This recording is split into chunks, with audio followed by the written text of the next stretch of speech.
Étaient acceptés par les nôtres, tout là, lorsqu'ils ont signé avec la France. Les accords des biens.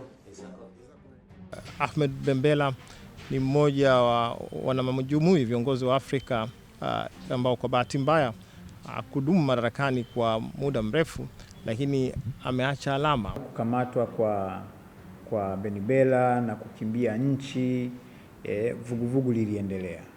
Na hata kabla Bembela hajahasi kutoka kwenye jeshi, tunaona kulikuwa kuna chama kinaendelea.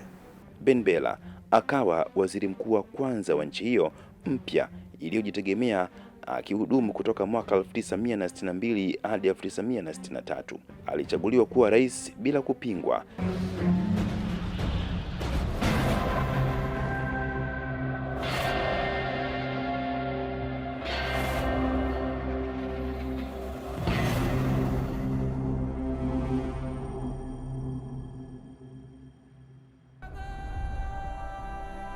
Ahmed Bembela alikuwa ni mwanasiasa, mwanajeshi mjamaa, lakini pia mwanamajumui wa Afrika, kiongozi wa vita vya uhuru wa Algeria, aliyejitoa katika kupambana ili nchi yake ya Algeria itoke katika mikono ya wakoloni, huku akiishi na ndoto ya Afrika kuwa moja.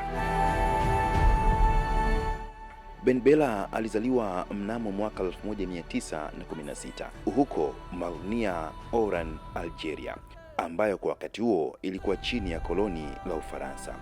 Alitokea kwenye familia ya mkulima na mfanyabiashara mdogo. Alikuwa rais wa kwanza wa Algeria, Mohamed Ahmed Bembela, na kuona mchango wake katika siasa za Afrika, lakini pia tunaweza tukajifunza nini katika siasa za kileo na mambo gani aliyopitia.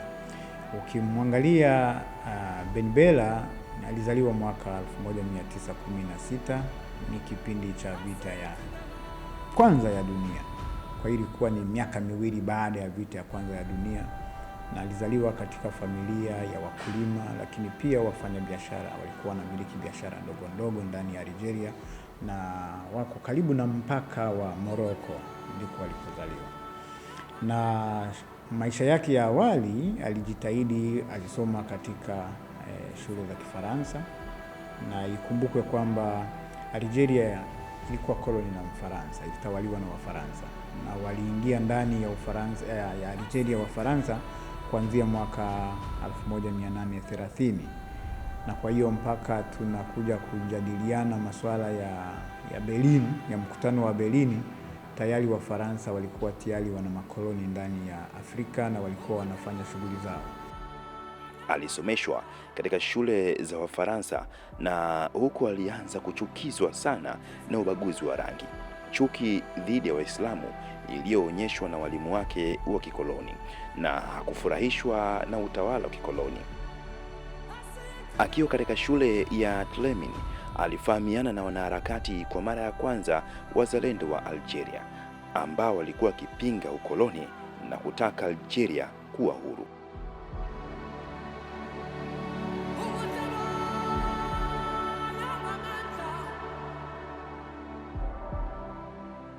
Katika umri wa miaka 21 alijiunga na jeshi na akawa mwanajeshi wa Ufaransa, akiwa anafanya shughuli zake za kijeshi ndani ya Algeria, lakini kwa upande wa Wafaransa. Na mwaka 1937 alishiriki katika vita vya pili vya dunia, akiwa chini ya jeshi la Kifaransa la Wafaransa, na alifanya vita huko Italia na kwingineko. Akawa ametunukiwa tuzo mbalimbali na medali mbalimbali kwa sababu ya uelewa wake na umahiri wake katika hizo medani za kijeshi. Kwa hiyo hayo ndio aliyokuwa maisha yake. Ila inasemekana akiwa anasoma kwanza katika shule za awali na zile shule za juu kidogo, aliweza kuvutiwa sana na kile ambacho kilikuwa kinaonekana ni vuguvugu la kujitambua, ni vuguvugu la kuleta ukombozi wa maisha ya watu wa Algeria, na kipindi kile tuseme maisha ya bara kwa ujumla ya Waafrika. Na kwa kuwa alikuwa anaishi Algeria, alishaona nchi zilizokuwa zinawazunguka kama Misri zimepata uhuru na zinaongozwa na watu ambao walikuwa waurika wake, na hivyo alikuwa tayari ameshafurahishwa sana na maisha hayo na aliyapenda. Aliandikishwa katika jeshi la Ufaransa mnamo mwaka 1937. Alihudumu katika vita vya dunia vya pili na akatunukiwa tuzo ya Croix de Guerre mwaka 1940. Mnamo mwaka 1944 alipewa tuzo ya Medaille Militaire ambayo ni medali ya kivita.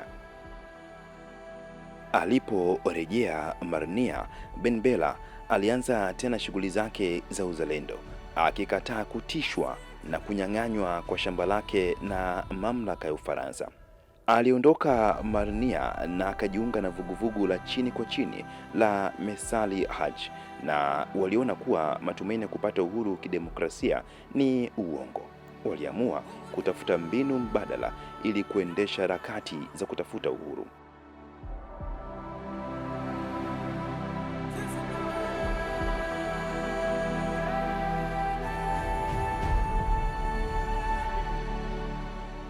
Ben Bella na wenzake waliamua kuiba ofisi ya posta huko Oran mwaka 1950 ili kupata fedha kwa ajili ya harakati za ukombozi wa nchi yao.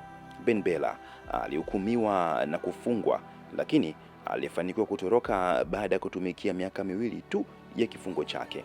Alikimbilia nchini Misri ambako aliahidiwa msaada na wafuasi wa mwanamapinduzi na rais wa taifa hilo Gamal Abdel Nasser. Kwa sababu wakati ule viongozi wanaharakati kama hao wakiishia kwenye magereza ya wakoloni, walikuwa wanaongezewa ule umaarufu wao, wanatangazwa zaidi miongoni mwa raia wa nchi hizo kwamba hawa ni wakombozi wetu.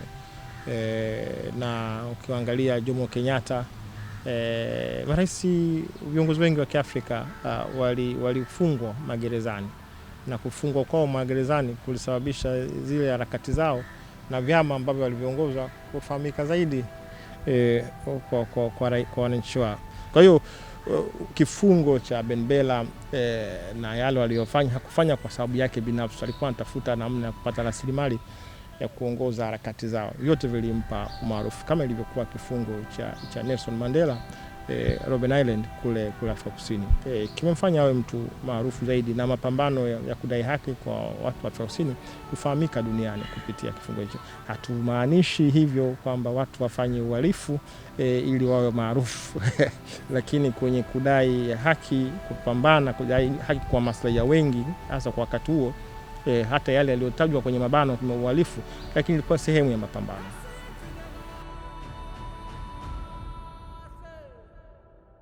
Mnamo Novemba 1954, Ben Bella na viongozi wa wahamiaji wa Algeria wanaoishi Misri walikutana kwa siri nchini Uswisi na waliamua maamuzi makubwa mawili: kuunda chama cha ukombozi wa kitaifa, yani Front de Liberation National FLN, na kuamuru uasi wa silaha dhidi ya wakoloni wa Ufaransa.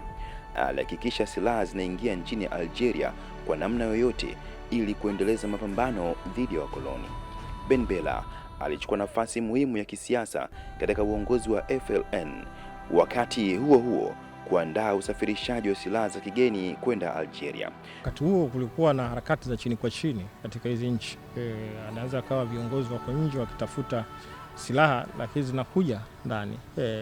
Hata Afrika Kusini kulikuwa na mapambano ya Afrika Kusini kule Soweto, tukishuhudia wakati huo vurugu za wanajeshi na askari dhidi ya wapigania uhuru, watu wa Soweto na kwingineko. Sasa swali ambalo hata mimi nilikuwa nikijiuliza katika ujana wangu dogo kwamba wanapata wapi silaha wakati wao ni raia tu kule. Baadaye kwenye kusoma ndio tumejua hata yale mabasi ya watalii yalikuwa yanaitwa yellow buses na malori yakipita wakati huo na watalii kutoka Nairobi, kutoka Ulaya kwa ajili ya kwenda Afrika Kusini kupitia Zambia. Alipofika Dar es Salaam, watu kwenye medani za kijasusi waliweza chini ya yale malori mabasi kuweka SMG silaha, zikafika mpaka huko zikiwa zimebeba watalii, lakini chini kabisa watu wamefunga. Kwa hiyo kulikuwa na njia nyingi. Ben Bella kutoa silaha kutokea Misri kupeleka Algeria, sidhani kama ilikuwa ni zoezi gumu sana, lakini lilihitaji mbinu za kijasusi kama hizo za kuweza kuzifikisha. Kwa hiyo hizo vilifanyika wakati huo. Mnamo Oktoba 22, 1956, wakati Ben Bella na viongozi wengine wanne wa FLN walipokuwa kwenye ndege ya kawaida ya Air Atlas Air Maroc kutoka Morocco kwenda Tunisia, ndege ya jeshi la anga ya Ufaransa ililazimisha safari yao ya kibiashara kuelekea Algiers. Ben Bella alikamatwa na kupelekwa Paris na kufungwa jela. Alifungwa nchini Ufaransa kutoka mwaka 1956 hadi mwaka 1962. Ingawa Ben Bella alikuwa kizuizini, lakini vita vya uhuru wa Algeria viliendelea hadi 1962 na takribani vifo 250,000 hadi 300,000 vya wa Algeria viliripotiwa. Kwenda Misri kwanza kulifanya kuwepo watu wanaosaidia vuguvugu lililokuwa linaendelea ndani. Kwa mfano, ukiangalia silaha, ukiangalia rasilimali fedha, zote zilianza kutoka nje ya Misri, nje ya Algeria. Kwa hiyo yeye kwenda nje kulimsaidia kwa kiasi kikubwa, kulisaidia Algeria kwa kiasi kikubwa kuwa na wigo mpana wa wahisani na washirika ambao watasaidia kuendesha shughuli zinazoendelea ndani. Na hivyo hata pale mambo yanapokuwa magumu, kwa mfano kwa wale ambao wanapigana, wamekamatwa, wamefanyaje, ni rahisi kutengeneza mipango ya kuweza kuwachomoa na kuwakimbizia eneo jingine, au kuja kuwaokoa, au kutengeneza njia za aina yoyote ile ambazo zinasaidia katika kupambana katika kufikia ukombozi. Huo ndio mchango ambao ulisaidia. Na kipindi hicho sio kwamba Algeria iliendelea labda kimaendeleo, ila tunazungumzia kivuguvugu la mabadiliko. Hali ilikuwa kubwa zaidi, kwa sababu wakina NASA walikuwa na uwezo sasa wa kuweza kusaidia kwa karibu sana. Tunisia walikuwa na uwezo wa kusaidia kwa karibu sana, na mpaka anakuja kukamatwa mwaka 56 ilikuwa anatoka Morocco kwenda Tunisia, baada ya kuwa akiwa kule Algeria, akiwa kule Misri. Kwa hiyo mwaka 56 wakiwa wanatoka kwenda kufanya mazungumzo hayo ya namna gani sasa tunaweza tukapata silaha, namna gani tunaweza tukafanya mipango, namna gani tunaweza tukapanua wigo wa vuguvugu hili, ndipo alipokamatwa. Alikamatwa katika movement hiyo. Sasa kipindi hicho ndicho kipindi alichokuwa anafanya hizo coordination. Kwa hiyo anaenda Tunisia, anaenda Morocco, na kwa kuwa Morocco ni jirani na Misri na Algeria, kwa hiyo ni rahisi kuweza kupelekeana ujumbe. Na kwa kuwa kipindi kile tuseme teknolojia ilikuwa kubwa sana, kwamba unaweza ukachati, ukafanya hiki, mkaendesha Zoom conference, mkafanya hivi, haikuwa ya aina hiyo. Na kwa kuwa wamejishikiza wenyewe kuwa na resources za kutosha, kwa hiyo wakuwa na vifaa, wakuwa na nini, kwa hiyo watu walikuwa wanaenda huko, kwamba niwe karibu, ni waite fulani, tukutane hapa tuyajenge, halafu au warudi na mimi nirudi niko kuwa. Kwa hiyo ilikuwa kwenye vuguvugu la aina hiyo, na hiyo ndio tunayosema kwamba kitendo cha yeye kutoka nje kiliongeza kasi na kuleta mchango mkubwa wa kuendesha shughuli zilizokuwa zinaendelea ndani ya Algeria.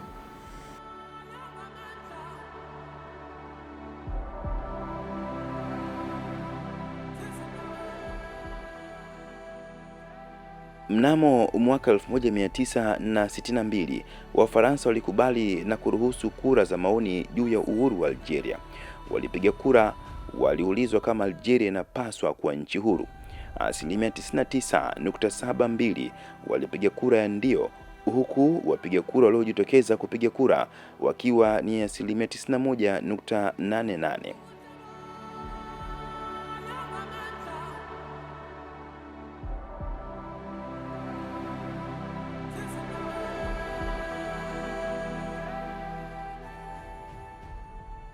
Ben Bella akawa waziri mkuu wa kwanza wa nchi hiyo mpya iliyojitegemea, akihudumu kutoka mwaka 1962 hadi 1963.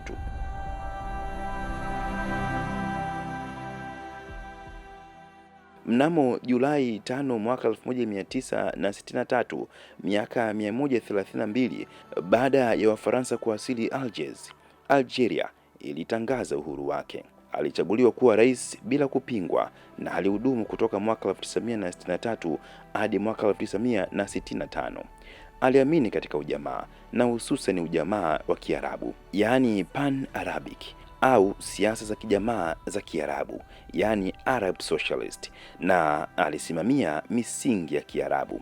Alitaka Algeria ajitegemee yenyewe kisiasa, kiuchumi na mambo mengine mengi, lakini hii haikuwafurahisha wakoloni, bado walikuwa na visasi. Kwa hiyo siasa zake zilikuwa ni siasa za kimapinduzi sana. Wanasema yeye akiwa Misri alivutiwa sana na siasa za NASA, lakini pia na siasa za kimajumui ya Kiarabu. Maana wana majumui wa Kiarabu wao walikuwa na misingi yao ya kuwa na taifa lililo huru ambalo linaamini katika imani ya Kiislamu, lakini linaamini katika misingi ya kiutu, kwamba usimtendee mtu dhuluma, usimfanyie hiki na kile. Kuishia hapo, yeye alichukua mkondo wa siasa za kijamaa, mapinduzi ya kijamaa. Na unapokuwa kipindi kile ulipokuwa ni mwanampinduzi wa kijamaa, unataka mambo yote ya njia kuu za kumiliki uchumi, ya njia kuu za uzalishaji zifanywe na watu wenu ndani ya taifa lao. Kwa hiyo hiyo ndio ilikuwa siasa ngumu. Na siasa hiyo ilikuwa ni mbaya kwa maana kwamba hawa walikuwa na mlengo wa kibepari ambao wanataka rasilimali zote zipokonywe, ziweko kwenye mikono ya taasisi za kibeberu na waweze kuchukua hizo resources nje, ila yeye akawa anatengeneza nguvu kubwa kwamba kila kitu kiwe ndani. Na kwa kuwa alikuwa ni mtu ambaye ametoka kwenye familia ya kilimo, alikuwa anaanza kutengeneza misingi ya kufanya kilimo kilicho kikubwa. Na kimsingi mnavyoona haya mambo ambayo kilimo kinachoendelea ndani ya Algeria na ile mikakati ilivyo na kadhalika, ilikuwa ni moja ya mikakati yake, ilikuwa ni moja ya nguvu alizoziwekeza pale. Na kilichokuja kuleta shida zaidi, kampuni ya uzalishaji mafuta iliyokuwa inapeleka mafuta nje, yeye alitengeneza kampuni nyingine ambayo ilikuwa inahusika na kumiliki na kuzalisha mafuta na kuhakikisha yenyewe ndio inayomiliki na kuuza nje. Sasa ikawa imeondoa ile kampuni ya Kifaransa na ya Waingereza iliyokuwa inahusika na masuala hayo. Kwa hiyo siasa zikawa za vuguvugu la kiasi hicho.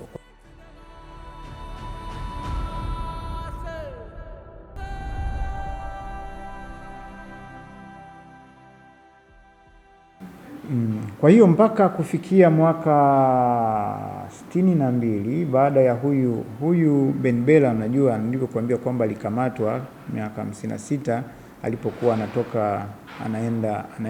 anatoka Morocco kuelekea Tunisia, na hapo ni baada ya kuwa ametoka Misri. Alipokuwa anakaa uhamishoni, wakawakamata, walienda kumfunga Ufaransa. Sasa kufungwa kwake kulisababisha hali kuwa ngumu sana. Kwa hiyo mapigano, fujo, chokochoko zilikuwa kubwa ndani ya Algeria. Na ndiyo maana ilipofika mwaka 62 wakasema sasa inabidi tufanye referendum. Ni wangapi wanataka tuendelee kuwa sehemu yani tuendelee kuwa na serikali ya kikoloni, au ni wangapi wanataka tuwe na serikali ya Algeria yenyewe ya watu huru. Hiyo referendum hiyo ya mwaka 62 ndiko ilipoanzia, na hicho ndicho kisa cha kumtoa yeye, kwa sababu yule ndio aliyokuwa anampigania. Maana alishaonekana iconic kwamba sasa tutamleta mtu wenu na mtu wenu ndiye atakaye kuwa kiongozi wa serikali. Mwaka 62 ilikuwa tarehe 27 mwezi wa 9 nafikiri mwaka 62 ndio akawa imetangazwa rasmi, baada ya kura kupigwa asilimia karibia 90 na ushe, kwamba hapana, tunahitaji kujitawala wenyewe. Ndio akasema sasa ndaeni serikali ya mpito. Kwa hiyo akawa kiongozi wa serikali mwaka 62. Kwa hiyo alikaa hapo kwa kipindi cha mwaka mmoja, andaye uchaguzi, na baadaye mwaka 63 mwezi wa 9 ndio basi wakawa wameweza kupata uhuru rasmi, ile kwamba sasa hatuna uhuru wa bendera, ni uhuru wakasimika rasmi. Ndiko hapo alipoanzia kwa rais.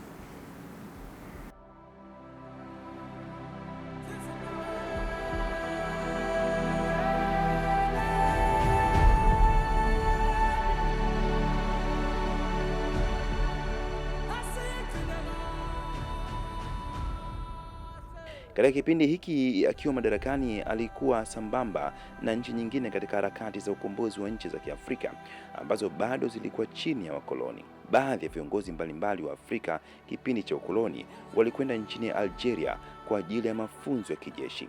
Ben Bella alitoa mchango wake katika Umoja wa Nchi Huru za Afrika, yaani OAU, akishirikiana na wanamajumui wengine wa Afrika akiwemo Dr. Kwame Nkrumah na Mwalimu Julius Nyerere. Kama hiyo haitoshi, Ben Bella alipendekeza kuundwa kwa kamati ya ukombozi ya nchi huru za Afrika, yaani OAU, ambayo alipendekeza makao yake makuu kuwa hapa Tanzania, jijini Dar es Salaam.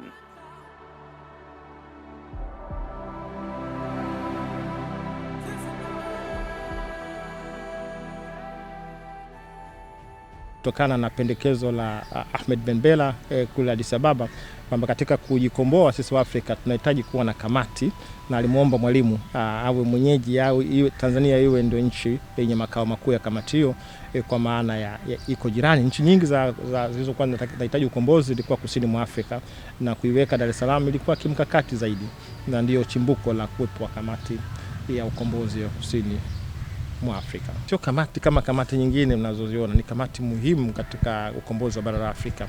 Kamati hiyo muhimu katika Umoja wa Afrika ilikuwa na makao yake makuu Dar es Salaam, na kamati hiyo iliongozwa na Mtanzania Brigadier Hashim Mbita. Ni kamati ambayo ilikuja kuifanya Dar es Salaam ionekane kama ndio Mecca ya wapigania uhuru wa Afrika. Kila aliyetoka nchi yote Afrika lazima afike Dar es Salaam kupata ushauri, kuweza kujifunza juu ya Tanzania. Hata viongozi waliofanya mapinduzi wakati ule walijitahidi sana ziara ya kwanza waifanyie Dar es Salaam. Kwa Dar es Salaam iliaminika kama ndio Mecca ya wapigania uhuru, na kamati ya ukombozi kusini mwa Afrika ilikuwa na makao yake Dar es Salaam, ikiongozwa na Brigadier Hashim Mbita.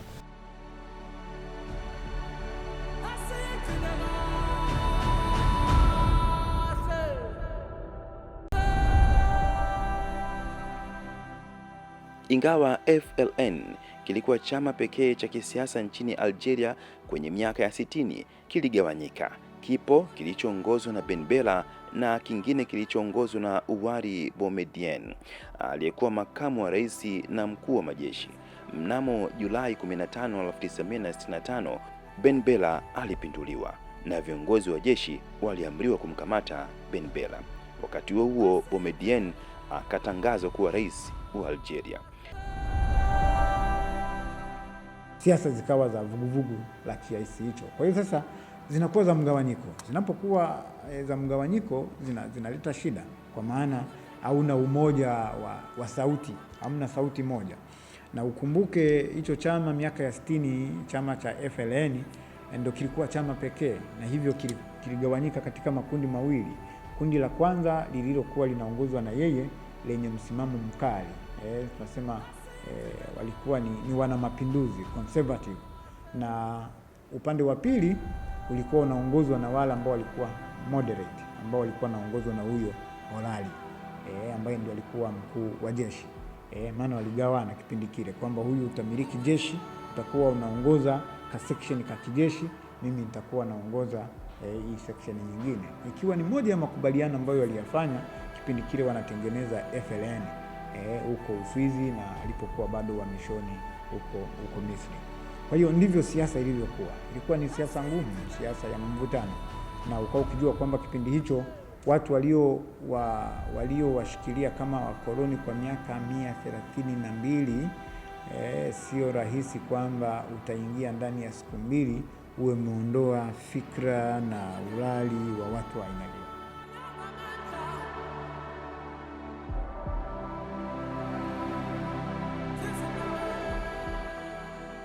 Ingawa hakuwahi kushtakiwa, Ben Bella alikaa gerezani kwa miaka 14 iliyofuata.